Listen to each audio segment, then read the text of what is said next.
Today is a great, wonderful, amazing, incredible day, and I'll tell you why. Because it is a Nordic day. Why authoritarians hate Nordic countries.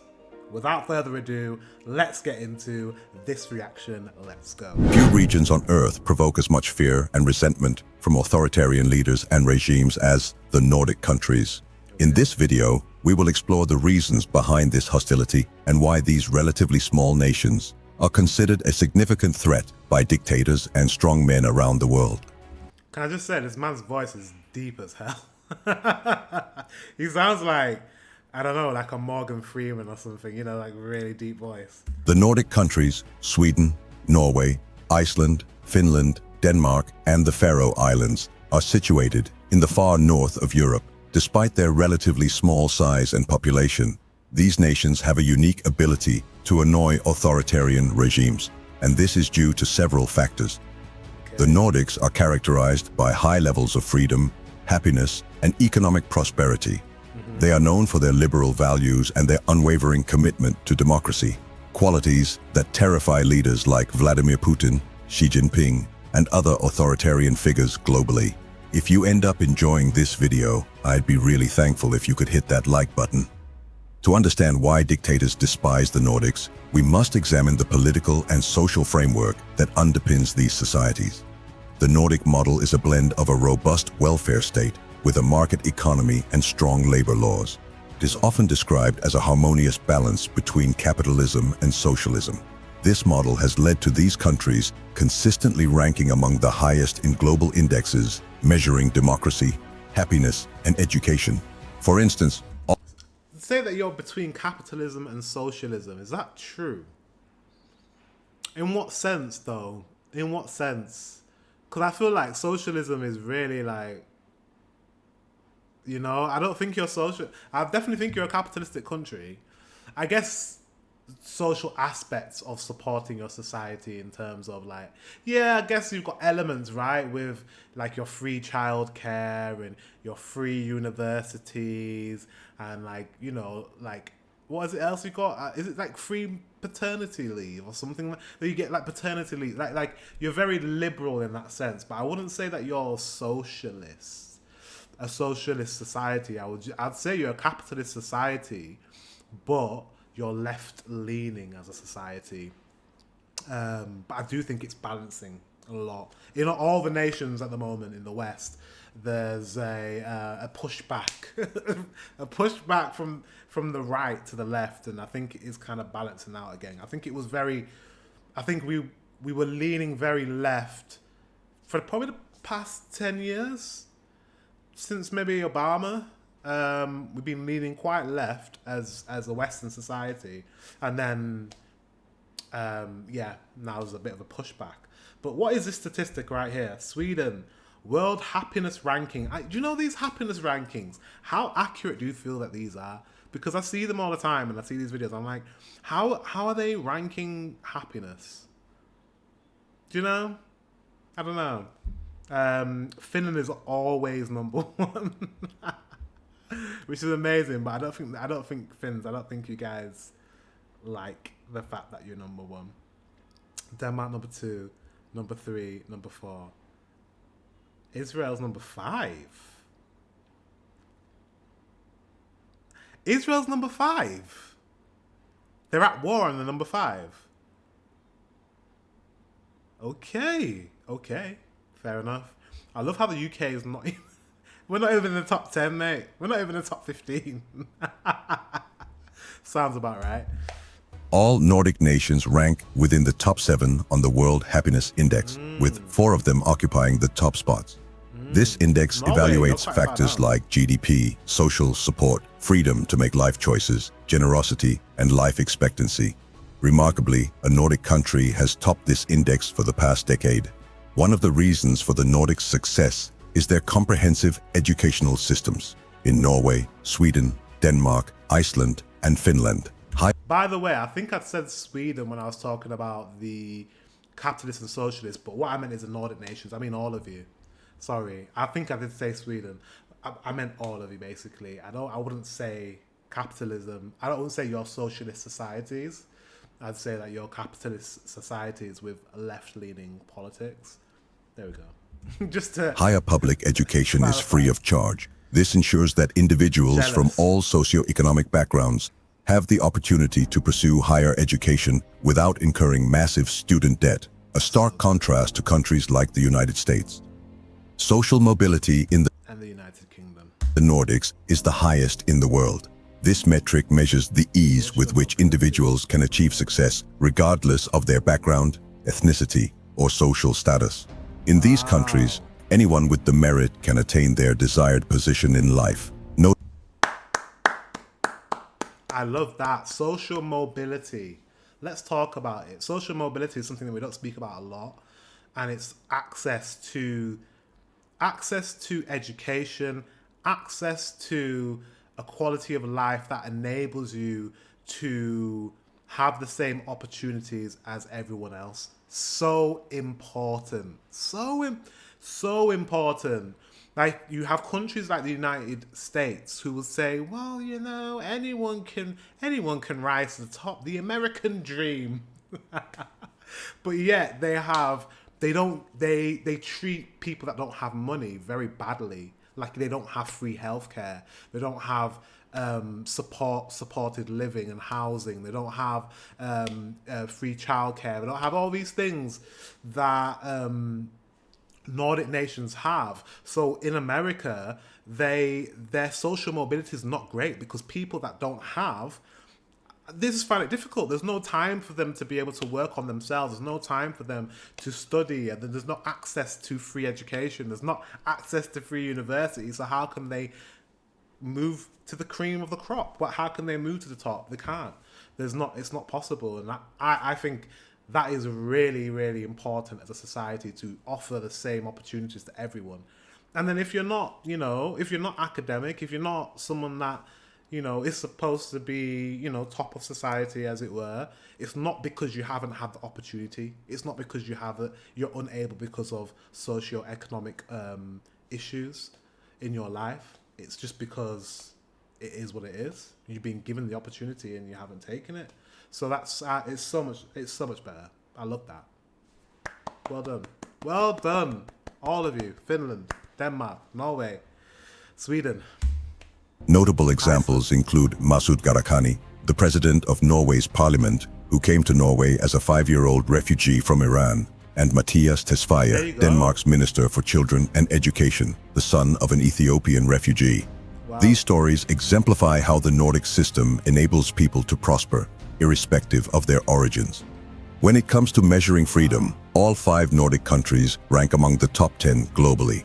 The core principle of the Nordic model is that everyone has equal rights, which is instilled in the population from a young age through a cultural phenomenon known as the janteloven. This concept teaches that no one should consider themselves better, wiser, or stronger than others, promoting humility and a flat management structure where everyone feels comfortable expressing their opinions. People from other nations often consider people from the Nordics rude and direct, but this is as simple as people from these countries respecting a person rather than their title. Rude and direct? I haven't heard that. Have you? I haven't heard that. Well, to be fair, how many Swedes have I interacted with in person? Not many. I met one, I told you guys a couple months ago, a Swedish guy, and he was living in Bangkok, and he was working in a restaurant bar, and he was lovely. He was so nice. Like, I felt really comfortable, like, speaking to him and talking to him. This is why I just know I'm gonna love, like, Sweden, Finland. I just know I'm gonna go there. I'm gonna fall in love. But anyways, yeah, I haven't, from what I've learned about Finns and Swedes and Norwegians and all of you, is that I don't think that you're direct and rude or abrupt. I didn't get that at all. Quiet, maybe. Keep yourself to yourself, maybe. Respect is earned, not given. So why does all of this make the Nordic countries a thorn in the side of authoritarian regimes? Imagine dedicating your life to amassing power and wealth in an authoritarian state like Russia, China, or Iran, only to have your population exposed to information about countries that consistently top global indicators of success and freedom. This poses a significant threat to the narratives that dictators rely on to maintain control. Take Russia's Vladimir Putin, for example. He frequently threatens Finland, Sweden, and Norway with nuclear weapons in an attempt to display strength. However, social scientists suggest that these actions are his only way to win domestically against these nations, as Russia is the polar opposite of the flourishing Nordic countries. Over the past 2 years, more than 100 Russian state agents have been arrested across the Nordics, with one recently exchanged for Western citizens, after falsely claiming to be a scientist working in Tromsø, Norway. Xi Jinping of China also views the Nordics as a public relations nightmare for his totalitarian regime. China has attempted to influence elections in the Nordic countries through data breaches and the sale of Chinese technology. However, several Nordic nations have responded by rejecting companies like Huawei for infrastructure projects, knowing that Chinese companies are required to share information with the Chinese government if... Oh, so you guys got rid of Huawei as well? Because I know Huawei is kind of... In fact, the entire West, I think, has got rid of Huawei. But do you know what's funny? I don't know if they sell these phones... I'm not sure if they sell these phones in Sweden, but they sell these phones in the UK. Honor? Have you ever heard of Honor? There's a company called Honor, Honor, and they are owned by Huawei. Apparently, recently, the past year or so, they've broken up as a company. Honor's a separate company now, but they were part of the same company, but now, they're separate companies, and they sell their phones in the UK. So, have we really got rid of Huawei? Not really. Let me know if they sell Honor phones in Sweden, and then that'll let you know if Huawei is still present in your country. if requested. Additionally, Sweden hosts a significant portion of the Tibetan opposition, while Norway uses its Nobel Peace Prize to support democratic forces in China, with one recent winner being a Chinese opposition figure. Iran shares a similar story. The Nordic countries provided refuge to much of Iran's opposition following the 1979 Islamic Revolution. The current president of the Norwegian parliament, Masud Gharahkhani, is the son of Iranian-born parents who fled Iran due to their political beliefs. Norway, in particular, does not shy away from confronting Iran, as evidenced by its decision to award the Nobel Peace Prize to Iranian pro-democracy and women's rights advocate Narges Mohammadi last year. This move prompted harsh criticism from Iran, but ultimately, there is little the Iranian regime can do in response. In Sweden... Well done, Norway. Well done, Norway. Norway. We need to chat. We need to have a conversation. I would like to do more videos on Norway. I would like to learn more about Norway. I just need more Norwegians to watch my videos. But I guess if I do more videos on Norway, I'll get more Norwegians to watch my videos. I really want to build this relationship between me and you, Norway. I have a soft spot for Norway, as well as I have a soft spot for Sweden and for Finland. But I would like to build this relationship because I am coming to Norway as well as Sweden, as well as Finland. But I haven't learned enough about Norway to warrant...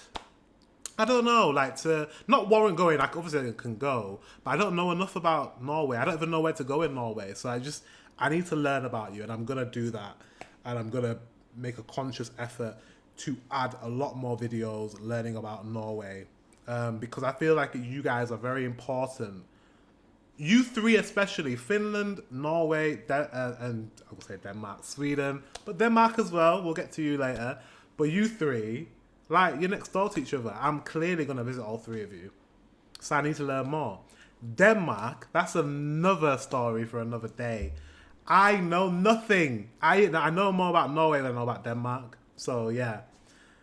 Let me know. In the comment section, actually, I'm going to count these comments. Let me know who I should focus my energy on next, as well as Sweden and Finland. But who should I focus my energy on? Norway?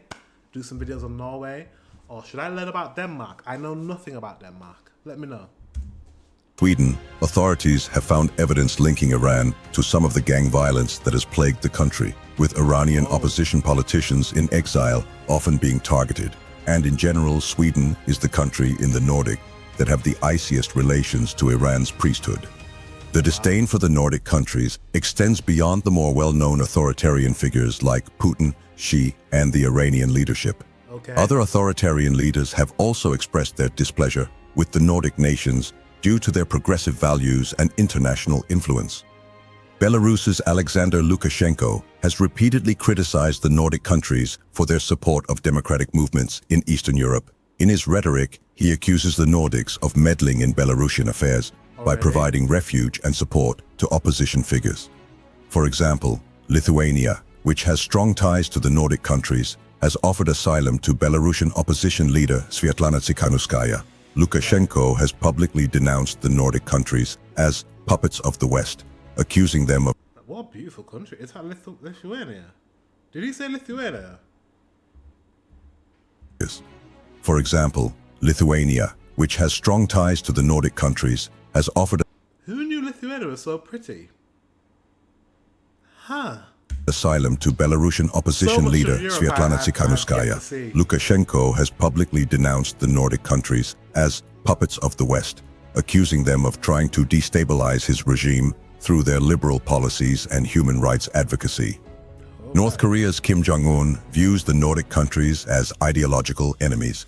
The Nordics' consistent emphasis on human rights and their critical stance on North Korea's human rights abuses have drawn the ire of Kim's regime. In a rare statement, North Korea's state-run media criticized Denmark and Norway for their hypocritical human rights policies, accusing them of undermining global peace through their alliances with the United States. The Nordics' involvement in promoting human rights at the United Nations has also made them targets of North Korea's vitriol. The influence of the Nordic countries extends beyond their borders, further exacerbating the frustrations of authoritarian regimes. The Nordics have been active in various international organizations where they consistently advocate for human rights, environmental protection, and democratic governance.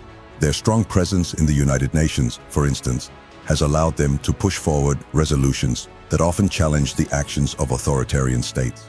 Moreover, the Nordic countries are among the most generous donors of foreign aid, often tying their financial support. Wow. That I did not know. Norway is well up there. Sweden, you're up there. Denmark, you're up there. Wow. Wow. UK, what the that's terrible. That's actually terrible. And where's the United States of America? They're not even, literally, they're not even there. How is the United States of America not there? And it's a superpower with loads and loads and loads of money. And they're not giving foreign aid. That's so bad. At least we're at number 7 out of the world. The US are not there and they've got all that money. That's so bad. Support to the promotion of democratic values and human rights. This has led to accusations from authoritarian leaders that the Nordics are using their wealth to impose Western values on other nations. In regions like Africa and Asia, where China and Russia are also vying for influence, the presence of Nordic-funded NGOs and development projects presents a stark contrast to the more transactional approaches of authoritarian powers. The Nordic countries, with their commitment to freedom, equality, and democracy, stand as a powerful counterpoint to the authoritarian regimes of the world. Their success serves as a constant reminder to dictators of what is possible in a truly free society, making them a perpetual irritant to those who seek to control and oppress. As long as the Nordic nations continue to thrive, they will remain a beacon of hope for those who yearn for freedom and a significant challenge to authoritarian leaders everywhere.